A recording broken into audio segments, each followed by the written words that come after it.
Hello, welcome to another Zatu review. Today we're looking at Blitzkrieg, or to give it its full name, there's a pair of scissors hidden there, for my other job as a slasher, Paolo Mori's Blitzkrieg. Now this is a, not a bag building game, but you're drawing from a bag and then playing to various theatres of war to try and win these tug of wars. Each theatre has a red cube in the middle and you want it nearer your end to win points.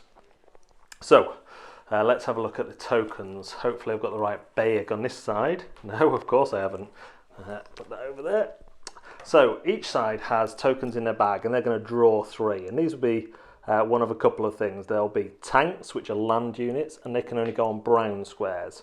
There'll be ships, which can only go on blue squares, and planes, which can go on any. Also, these squares with 2 can have any unit on there. So what I might do, let's say I've drawn these 3 over here. They're hidden behind my screen. The screens are great because they have all the info on the back there, including some special tokens that you can get, like the nuclear bomb, and the 2 generals which are in your bag, which give plus to every ground or sea unit in a theatre. So here what we can do is we can only play to the top rows first until they're completed, and whenever you see this shield sign, that is points. So I've got a 1 tank here. So I'm going to put this here with a +1. Whenever you get a plus, you get to add it on to your strength. So I'll put that there and move this forward 2 because of the +1. And then the other player might do something similar. They might decide if they've got a tank, which they have, they could go there and get a factory, which allows them to draw another tile from their bag, because at the end of your go you always draw 1. So if you go on a factory, you get to draw 1 straight away, or 2 there.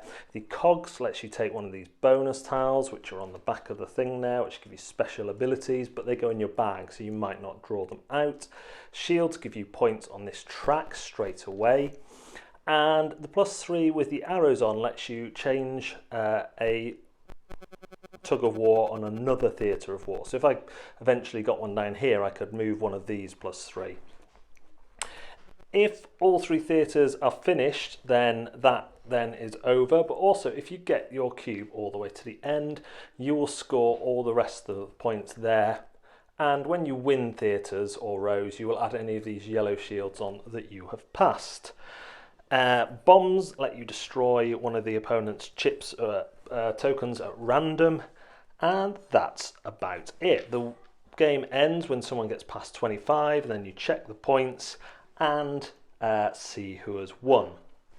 In the base game there is also a solo mode which comes with its own tokens and rules, and there is an expansion available which gives you a new map and is the Axis versus the Japanese in a pretend futuristic alternate future war.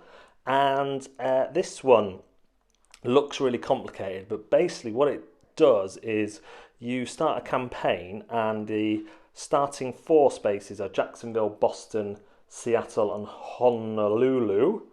And then the winner of those battles decides where it goes to next, so you follow a campaign. The Japanese army are quite fun because they have Godzilla unit, find the Japanese, a Godzilla unit in their bag and some more yellow ones. See if we can find Godzilla. So you get the special unit of Godzilla somewhere in here, and you just swap them out with the allies who aren't in there. There you go, Godzilla is a 4 unit there, which is quite fun. So that is how to play Blitzkrieg. Blitzkrieg is one of my favourite 2-player games. It is quick, it is clever, and the whole game is based around this tug of war system, which actually makes you feel like you're almost in a literal tug of war. you have your bag, which is full of units, and you draw them, and there is a little bit of luck to this, but it's about managing that luck. When is it good to grab that space that someone else wants? Because they're all good in their own way. Do you want to kind of zap their power a little bit by removing options for them? Do you want to build up an early points lead? How do you want to play it? For a two-player game that's simple to teach, it flows really well. The added icing on the cake is the yellow tiles that you can add into your bag by selecting the upgrade spot when you place a token, but you're not guaranteed to get these out, and they are super cool and super powerful. But again, if you don't get them out, it can feel like a wasted move when you can bomb one of the other players straight away.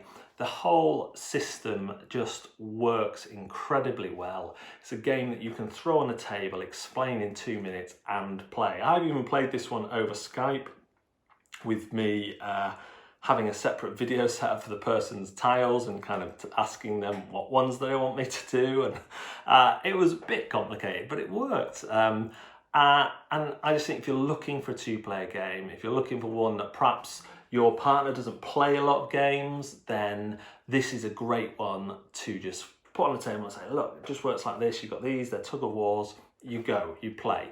The generals are a nice touch as well, boosting up your air or land power, your sea or land power.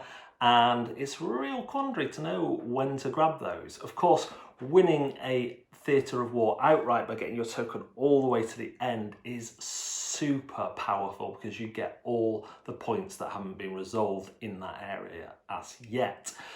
So that is one that's really crucial to watch and may cause your opponent to have to try and stop that.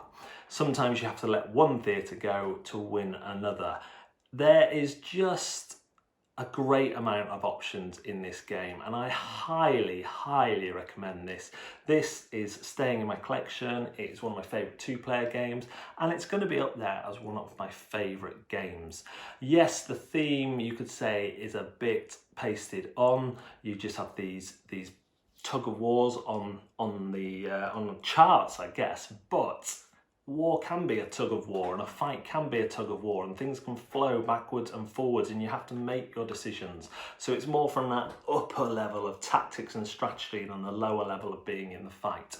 And yeah, like I say, for a two-player game, this for me hits all the boxes, ticks all the boxes.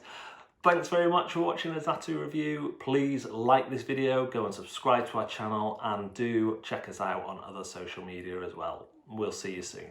Bye.